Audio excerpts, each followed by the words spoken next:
Chapitre 6. Salah ad-Din, l'homme. Les origines de son pouvoir. Salah ad-Din Yusuf el-Ayyubi est né en 1138 à Tikrit, une ville d'Irak située à environ 160 km au nord de Bagdad. La ville est arrosée par le fleuve Tigre. Son nom, Salah ad-Din, signifie « rectitude de la religion », un nom que rarement quelqu'un aura porté avec autant de véracité et que confirmera d'ailleurs son œuvre. Il est issu d'une famille noble, d'origine kurde, originaire de Douin, une ville de l'Arménie antique, proche des frontières de l'Azerbaïdjan.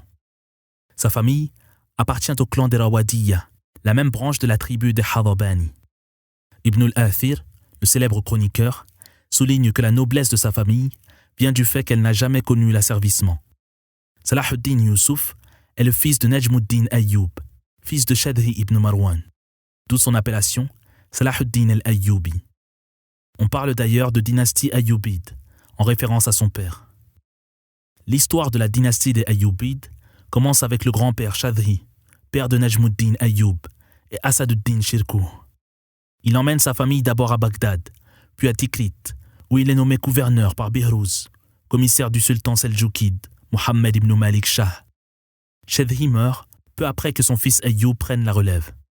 Sous ses ordres, le sultan Seljoukide Mohammed ibn Malik Shah se rend compte de l'honnêteté, de l'intelligence, de la droiture et de la grandeur d'âme d'Ayyub. Il le nomme alors gouverneur de Tikrit, un poste qu'il occupera avec autant de qualité, en chassant les criminels et les coupeurs de route.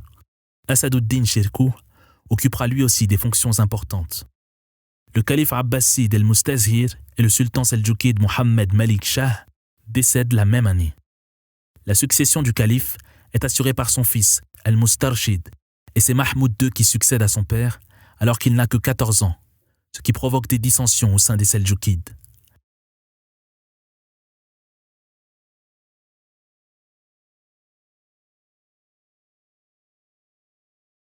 Al-Mustarshid essaye de profiter de cette circonstance pour s'émanciper de la tutelle Seljoukide et recouvrer son indépendance ainsi que le contrôle de ses troupes. En effet, les califes abbassides n'ont pas de réelle autorité sous les Turcs Seljoukides. Imad-ud-Din Zenki est émir de Mossoul et soutient le jeune Mahmoud. Auparavant, son père était gouverneur d'Alep, sous le sultan Malik Shah. Fidèle au nouveau sultan, Zenki marche sur Bagdad pour mater la rébellion du calife El-Mustarshid, mais il est battu près de Tikrit par l'armée califale. Encerclé par ses troupes au bord du fleuve, il ne doit son salut qu'à Najmuddin Ayyub, qui lui fait traverser le fleuve et l'aide à s'enfuir. Vers 1137, Ayyub et Shirkuh quittent Tikrit, quelques jours après la naissance de Salah ad-Din, pour rejoindre Imad-ud-Din Zenki à Mossoul. Ce dernier les accueille comme il se doit, avec les honneurs. Pour les remercier de lui avoir sauvé la vie, il les couvre de richesses et leur donne des terres. Shirkuh, l'oncle de Salah ad-Din, devient même officier dans son armée. Quand Imad-ud-Din est assassiné par l'un de ses esclaves, son fils Nur-ud-Din reprend le flambeau. Avec l'aide des deux frères, il parvient à reprendre Damas et à unifier la Syrie. C'est là justement que Salah ad-Din va grandir. Il apprend les sciences islamiques, l'équitation, la chasse, le tir à l'arc, etc. Dans la cour de Nur-ud-Din, il apprend auprès de lui la voie du bien, l'accomplissement du convenable et l'effort pour la cause du djihad. Après la prise de Baalbek, Nur-ud-Din nomme Ayyub gouverneur de la ville, auprès de son père à Baalbek. Après la prise de Baalbek, Nur-ud-Din nomme Ayyub gouverneur de la ville. Auprès de son père à Baalbek, Salah ad-Din continue son apprentissage religieux. Durant sa jeunesse, avant d'occuper une quelconque fonction militaire, Salah ad-Din observe les évolutions politiques et militaires au sein du monde musulman, et notamment la lutte contre les croisés, ce qui aura une influence considérable sur lui. La religiosité du héros. La piété, la crainte révérentielle, l'adoration d'Allah, la confiance en lui, sont autant de qualités que se doit de posséder le croyant. Elles feront de lui un lion qui ne connaît pas la défaite, un champion qui ne craint pas la mort, et un héros courageux qu'aucun ennemi effraie. Justement, ce sont des qualités que possède Salah ad-Din. Le témoignage que nous livre le Qadi Baha'u'd-Din, plus connu sous le nom d'Ibn Shaddad, est édifiant. Contemporain du héros, c'est en tant que témoin oculaire qu'il s'exprime sur la vie de Salah ad-Din. Il raconte, dans la biographie qu'il lui consacre, intitulée Sirat al-Sultan al-Nasir, Salah ad-Din al-Ayyubi. Le dogme. Auprès des gens de science et des grands jurisconsultes, Salah ad-Din apprend le dogme authentique, avec ses arguments, à travers la recherche scientifique. Ce faisant, il obtient une croyance épurée de tout anthropomorphisme, falsification ou interprétation trompeuse, conforme aux règles authentiques et agréées par les grands érudits. Le grand imam Qutb-ud-Din al-Naysaburi y veille personnellement en lui rédigeant une somme des connaissances dogmatiques. Salah ad-Din y tient tellement qu'il l'enseigne à ses enfants de sorte qu'elles s'ancrent en eux et il corrige leurs erreurs de mémorisation. La prière. Il est très assidu à la prière en commun, si bien que lorsqu'il tombe malade, il convoque l'imam pour qu'il dirige la prière et qu'il puisse l'accomplir en commun. Il est assidu également dans les prières régulières, Sunan al-Rawatib, et accomplit la prière nocturne. Je l'ai vu prier debout, raconte Ibn Shaddad, au cours de la maladie qui a précédé sa mort. Il n'a délaissé la prière que durant les 3 jours où il a perdu connaissance. Aussi, quand venait l'heure de la prière en voyage, il mettait pied à terre et priait. La zakat. Au moment où il est mort, Salah ad-Din ne dispose guère des richesses suffisantes pour que la zakat lui incombe. En effet, le monde a épuisé l'ensemble de ses biens. De tout ce qu'il possédait, il ne laisse dans son coffre que 47 dirhams et 1 pièce d'or. Il ne laisse après lui ni royaume, ni maison, ni terrain, ni verger, ni champ, ni aucun autre bien. Le jeûne. En raison de diverses maladies et du djihad, Salah ad-Din est redevable de jours de jeûne de 2 ramadans non accomplis. C'est le Qadi al-Fadil qui se charge de déterminer les jours en question avec précision. Salah ad-Din entreprend de rattraper les 10 jours quand il se trouve à Jérusalem, au cours de l'année de sa mort. Durant plus d'1 mois, il poursuit son jeûne. Ibn Shaddad raconte. Le jeûne ne lui convenait pas, mais Allah Azza wa Jal a placé en lui cette résolution de rattraper les jours manqués. Il jeûnait donc, et c'est moi qui faisais le compte des jours jeûnés, parce que le Qadi était absent. Le médecin le lui reprochait, mais il n'écoutait pas et disait « Je n'ai pas connaissance de ce qui va se produire ». C'était comme s'il avait reçu l'inspiration de se dégager de son dû. Il n'a cessé de jeûner jusqu'à ce qu'il rattrape les jours manqués. Le pèlerinage. Il ne cesse de nourrir l'intention d'accomplir le pèlerinage, surtout au cours de l'année de sa mort. Il est bien décidé à l'accomplir. Il ordonne les préparatifs et il ne reste plus qu'à partir. Mais il en est empêché par manque de temps, trop occupé par les affaires, incombant à des hommes tels que lui. Il le reporte à l'année suivante. Mais Allah a décidé ce qu'il a décidé, chose qui arrive à tout le monde. Le Coran. Il aime écouter le Saint-Coran, tant et si bien qu'il choisit son imam et impose qu'il connaisse les sciences du Coran et maîtrise sa mémorisation. Dans sa citadelle durant la nuit, il demande à ceux qui sont présents avec lui de réciter 2, 3 ou 4 juz. Un juz équivaut à 2 hizb dans son assemblée. Il est tout à fait habituel qu'il demande à ce qu'on lui récite au moins une 20aine de versets. Une fois, il passe près d'un enfant qui récite le Coran à son père. Ayant aimé sa récitation, il se rapproche de lui, lui offre une partie de sa nourriture personnelle et accorde au père et à l'enfant un chant. Puisse Allah lui faire miséricorde. Il avait le cœur doux et pleurait abondamment. Quand il entendait le Coran, son cœur s'humiliait et ses yeux versaient des larmes la plupart du temps. Le noble hadith. Il affectionne tout particulièrement le fait d'écouter le hadith. Quand il entend parler d'un maître dont les narrations sont nombreuses et ont une chaîne élevée, il lui demande de narrer les hadiths pour qu'il l'écoute. Il demande alors à ses enfants et à ses serviteurs d'écouter également. Il ordonne à ceux qui entendent le hadith de s'asseoir, par respect envers les dires prophétiques. Quand il s'agit d'un maître qui n'est pas du genre à se rendre chez les sultans, c'est lui qui se rend chez lui pour écouter sa science. À Alexandrie, il se rend souvent chez Al-Hafid al-Asfahani, duquel il rapporte de nombreux hadiths. Il aime lire lui-même les hadiths. Quand il était seul, il me convoquait. Il sortait l'un ou l'autre recueil de hadiths et le lisait. En passant par un hadith contenant une leçon, son cœur s'humiliait et il pleurait. Le respect des enseignements religieux. Il vénère considérablement les enseignements de la religion. Il atteste de la résurrection des corps, de leur rassemblement, de la rétribution des bienfaiteurs par le paradis et des malfaiteurs par l'enfer. Il prête foi à l'ensemble des préceptes religieux le cœur apaisé et éprouve de l'aversion pour la philosophie et les négateurs, les matérialistes. Sa relation avec Allah. Vis-à-vis d'Allah, il a constamment la meilleure des opinions et s'en remet toujours à lui. Il fait acte de contribution permanente. Ibn Shaddad est lui-même témoin des effets de celle-ci. Les Francs, raconte-t-il, définitivement résolus à assiéger la ville sainte. Les musulmans avaient très peur. Salah ad-Din convoque alors les émirs pour leur exposer les faits et leur proposer de rester à Jérusalem. À coups de mots complaisants et de charme hypocrite, il lui conseille de ne pas rester, car sa mort serait une trop grande perte pour l'islam. Il se porte plutôt volontaire pour défendre Jérusalem, tandis que lui sortirait avec une troupe pour encercler l'ennemi. Mais apprenant par la suite que les émirs n'ont pas l'intention de rester défendre la ville, il en ressent un profond tourment. Il se perd en pensée. Toute la nuit, Salah ad-Din et Ibn Shaddad mettent en place l'organisation des troupes. À l'aube vient l'heure de la prière, et les deux hommes reprennent le travail. Ibn Shaddad propose alors au sultan ce qu'il pense être la seule solution, s'en remettre à Allah et se tourner vers lui pour qu'il dissipe ce malheur. Il propose de faire une aumône discrète, après l'office du vendredi, puis d'invoquer Allah avec humilité.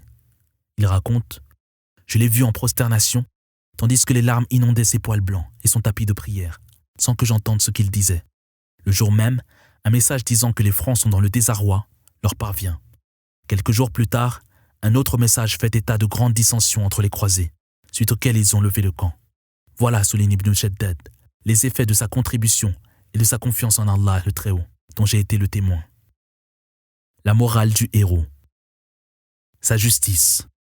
C'est l'une des qualités les plus manifestes de Salah ad-Din dans sa façon d'exercer son autorité. Il croit que l'équité est l'une des lois d'Allah sur terre et l'un des fruits de la foi. C'est de Nur ad-Din qu'il tient cet enseignement. Salah ad-Din est juste et porte assistance aux faibles contre l'oppresseur. Il tient 2 sessions hebdomadaires au cours desquelles il rend justice en présence de jurisconsultes, de qadis et de savants. Il donne ainsi l'occasion à quiconque de lui soumettre personnellement son litige. Il ne refuse personne. Il se montre bienveillant envers ses sujets, tout en veillant à réciter le Saint-Coran, en connaissant son contenu et en l'appliquant sans jamais le transgresser. Il est aussi arrivé que quelqu'un se plaigne de son neveu Taqi ad-Din, l'un des membres de sa famille qu'il aimait le plus. Pourtant, cela n'a nullement empêché Salah ad-Din d'appliquer la vérité sans broncher. Son courage. Le courage est l'une des qualités indispensables d'un souverain. Lors d'une bataille, Salah ad-Din avance entre les rangs, d'un côté ceux des chrétiens, de l'autre ceux des musulmans. Il avance sans prêter un seul instant attention au nombre de l'ennemi. En ce jour, les musulmans se font battre, mais Salah ad-Din tient fermement sa position avec quelques hommes, le restant des troupes s'étant replié vers les montagnes. Il appelle alors ces hommes en leur reprochant leur fuite, si bien qu'ils reviennent. Il en a été ainsi ce jour-là, jusqu'à ce que les musulmans aient pris le dessus sur les chrétiens et aient exterminé plus de 7000 fantassins et cavaliers. Salah ad-Din s'est montré endurant alors que l'ennemi avait l'avantage du nombre. Sa générosité. La générosité est le cœur de la moralité. À ce titre, Anas radiyallahu anhu rapporte: le prophète sallallahu alayhi wa sallam était le meilleur des hommes, le plus généreux et le plus courageux. Quant à Jabir radiyallahu anhu, il déclare: jamais il n'a été demandé une chose au prophète sallallahu alayhi wa sallam à laquelle il a répondu non. La générosité du sultan Salah ad-Din a fait sa renommée. Rappelons que lorsqu'il est mort, il n'a laissé que 47 dirhams et une seule pièce d'or de toute sa fortune. Il donne tant en période d'aisance que de difficulté. Quand il fait un don et qu'on lui dit que cela n'est pas suffisant, il rajoute le double. Jamais il ne voit de vieillard sans que son cœur n'éprouve de la compassion. Il lui fait alors un don et agit envers lui avec bienfaisance. Si on lui présente un orphelin, il prie Allah de faire miséricorde à ses parents et le réconforte en le couvrant de présents. Souvent, il donne au-delà de ce qu'on espère et montre aux chanceux bénéficiaires le visage de celui qui n'a rien donné. En faisant l'estimation des chevaux qu'il a donnés pour la cause d'Allah, on est arrivé au nombre de 12 000 têtes. Ibn Shaddad l'a entendu dire une fois: il est possible que parmi les gens, certains considèrent l'argent au même titre que la poussière, comprenant par là qu'il parlait de sa propre personne. C'est dire toute l'étendue de sa générosité. Son attrait pour le sacrifice. Salah ad-Din accorde une importance énorme au don de soi. Dès lors qu'il s'est lancé dans l'entreprise de défendre la cause du Seigneur, il n'est pas de pièces d'or ou d'argent qu'il n'ait dépensé dans cette voie. Il aime le sacrifice pour Allah. Cet amour s'est littéralement emparé de son cœur, si bien qu'il ne parle que de cela. Pour la cause d'Allah, il a quitté sa famille, sa patrie, son foyer, ses biens et l'ensemble de ses plaisirs. Il est satisfait de vivre à l'ombre d'une tente sur laquelle souffle le vent de part et d'autre. Toute difficulté rencontrée pour Allah ne fait qu'accroître son endurance et son désir de sacrifice. Son indulgence. Ce trait de caractère est la preuve d'une haute moralité. Ceux qui la possèdent détiennent aussi la paix intérieure, la sérénité, la saveur de la foi, la reconnaissance et la grandeur d'âme, loin de tout esprit de vengeance. Accepte l'indulgence, commande ce qui est convenable et éloigne-toi des ignorants. Sourate 7, verset 199. Le sultan est très indulgent et pardonne à ceux qui commettent des fautes. Il fait preuve d'une patience hors du commun face à ce qu'il répugne, faisant souvent peu attention aux erreurs de ses compagnons. Même s'il entend de la part de l'un d'eux ce qu'il déteste, il ne lui en fait pas part et ne change pas d'attitude à son égard. Un jour, l'un de ses domestiques vise sa chaussure et la loupe. La pierre manque de toucher le sultan. Salah ad-Din tourne alors la tête de l'autre côté, comme s'il n'avait rien vu. Sa fidélité et ses engagements. Il s'agit d'une qualité morale noble, à laquelle Allah le Très-Haut appelle ses serviteurs, et pour laquelle il les loue. Ô les croyants, remplissez fidèlement vos engagements. Sourate 5, verset 1er. Salah ad-Din est un modèle en matière de respect des engagements. Quand il conclut un pacte, il le respecte. S'il fait une promesse, il est fidèle à sa parole. Ibn Wasil nous livre un exemple de cette fidélité. Lors de la prise de Jérusalem, le grand patriarche quitte la ville en emportant une fortune colossale, sans que Salah ad-Din ne s'y oppose. On lui fait remarquer que s'il saisit ses biens, il renforcera les musulmans. Mais il répond sans équivoque « Je ne ferai point preuve de traîtrise envers lui ». Il ne saisit que ce qu'il a imposé à tout autre franc ordinaire, à savoir quelques dinars. En outre, il fait accompagner le patriarche et sa suite de garde pour leur faire quitter la ville et leur faire gagner leur destination sans encombre. La modestie. C'est l'une des qualités des serviteurs du Tout Miséricordieux. Les serviteurs du Tout Miséricordieux sont ceux qui marchent humblement sur terre. Sourate 25, verset 63. Faire preuve de modestie est la preuve qu'Allah aime le serviteur. C'est ainsi que se comporte Salah ad-Din. Il est proche des autres et endure grandement leurs offenses. Il ne fait preuve d'orgueil envers aucun de ses compagnons et se montre patient face à ce qu'il répugne, ne prêtant que rarement attention à leurs erreurs. Salah ad-Din est un exemple pour ces sujets. Il entame lui-même une action, puis fait appel à un autre, pour que ce soit celui-ci qui soit pris en exemple. Il ne se comporte de la sorte que parce qu'il a compris que dans toute société, le rang élevé est accordé à ceux qui œuvrent. C'est l'action qui est à l'origine de toute relation sociale. C'est l'une des raisons pour lesquelles les gens l'aiment et le servent volontiers. Cet amour est le secret même de sa réussite et de sa force. Ce que d'autres ont acquis par la rudesse et la terreur, Salah ad-Din l'acquiert par l'amour et la douceur. Quand il faut creuser des tranchées, il le fait de ses propres mains et porte des rochers sur ses épaules. Tout le monde suit alors son exemple. Les érudits, les riches, les proches, les faibles. C'est ainsi qu'il gagne le respect des autres et de ses ennemis. Salah ad-Din a bien des qualités morales. Il est ambitieux, ferme et sait comment mener ses hommes avec autorité. Il est capable de résoudre les pires situations, de mettre sur pied des plans, d'orienter et d'observer. C'est grâce aux nombreuses qualités dont Allah l'a doté qu'il est en mesure d'unifier le Sham, Mossoul et l'Égypte sous son autorité et de vaincre les croisés à Hattin, puis de reprendre Jérusalem. Après la trêve qu'il signe avec Richard Cœur de Lion, Salah ad-Din s'adresse à son fils, Al-Malik Zahir Ghazi, avant qu'il ne parte pour Alep. En l'exhortant, il nous livre le secret de sa force. Je t'enjoins de craindre Allah le Très-Haut, car c'est la base de tout bien. Je te commande ce qu'Allah t'a ordonné, car ce sera la cause de ton salut. Et je te mets en garde, ne fais pas couler le sang, car le sang ne dort pas. Je t'exhorte enfin à préserver les sentiments de tes sujets et à veiller à leur intérêt. Tu es mon garant et tu l'es vis-à-vis d'Allah à leur égard. Je te recommande aussi de préserver les sentiments des émirs, des dirigeants et des personnes importantes. Tu ne parviendras à rien si tu ne ménages pas les autres. Le pardon ne te sera accordé qu'avec leur agrément. Quant à ce qu'il y a entre toi et Allah, il te le pardonne lorsque tu te repens à lui. Il est certes généreux. L'action religieuse du héros. L'œuvre de Salah ad-Din est loin de se limiter à une action militaire. Elle se veut au contraire avant tout une action réformatrice. En effet, pour redorer le blason de la religion, il est important pour lui de revenir aux enseignements fondateurs de l'islam et aux dogmes des gens de la sunna et de l'unité. À une époque où la déviation et les innovations sont répandues et défendues par l'état corrompu des Fatimides d'Égypte, Le retour au livre et à la sunnah figure parmi les plus grands succès des gouvernements respectifs de Nur ad-Din et de Salah ad-Din. La justice a été imposée et les innovations réformées. L'État a adopté le sunnisme. Marchant sur les traces de son mentor Nur ad-Din, Salah ad-Din s'est évertué à appliquer la justice dans toutes les sphères de son empire. Il a propagé l'équité et mis un terme aux injustices. Lui-même se charge de remédier aux injustices en s'appuyant sur les qadis et les jurisconsultes. Salah ad-Din est pieux. C'est un dévot qui craint Allah et s'en remet totalement à lui, dont la foi est sincère et qui évoque très souvent Allah. Il instaure au sein de l'État le dogme des gens de la Sunna. D'ailleurs, ce dogme a persisté après la mort de Salah ad-Din au sein de la dynastie Ayyubide. Dans son action contre les hérésies, il a lutté contre le dogme chiite imamite et toute hérésie dogmatique en Égypte, en réintroduisant la pensée islamique correcte à travers une stratégie claire, l'ouverture de madrasa pour éduquer les nouvelles générations.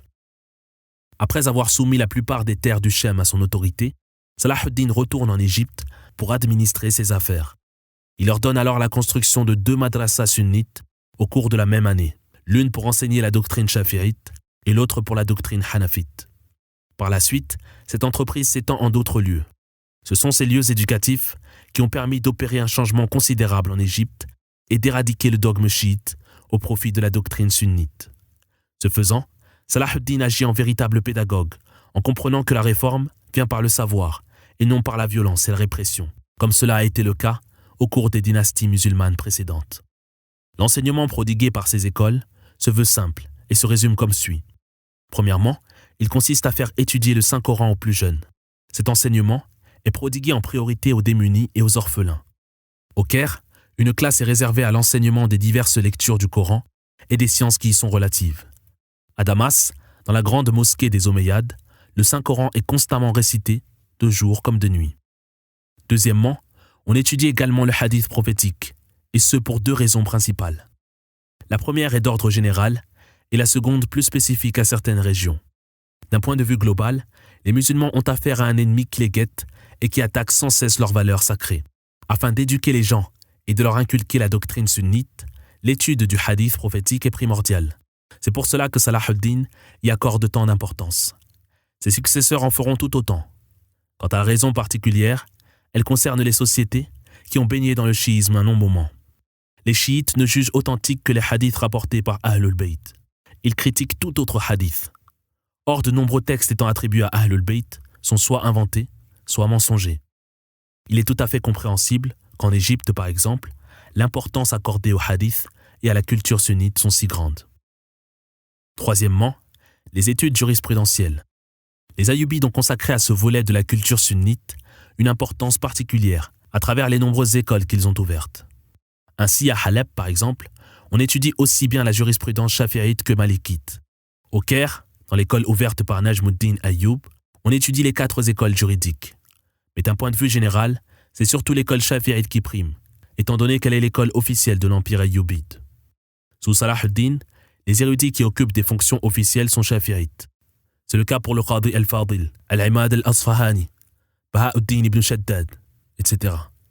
Enfin, dans les madrasas ayyubides, on étudie les fondements du dogme sunnite. La préoccupation majeure de Salah ad-Din a été d'enseigner le sunnisme et de le promouvoir, et de combattre toute doctrine hérétique, notamment le chiisme, par la réforme pédagogique avec l'ouverture de plusieurs madrasas. Au cours de sa vie, c'est l'un des objectifs principaux qui ont motivé le parcours de Salah ad-Din et la politique qu'il a veillé à propager dans les territoires qui étaient sous son autorité. Les principales sources de la culture sunnite qui nourrissent les différents organismes mis sur pied au cours de la dynastie ayyubide sont donc le Saint-Coran, le hadith prophétique, le dogme sunnite et la jurisprudence shafi'ite, sans toutefois délaisser les 3 autres écoles juridiques. C'est dans le respect de ces sources que les autres disciplines des sciences islamiques sont instruites, dont l'éthique, la linguistique et la grammaire entre autres. La pensée philosophique ne trouve pas sa place sous les Ayyubides.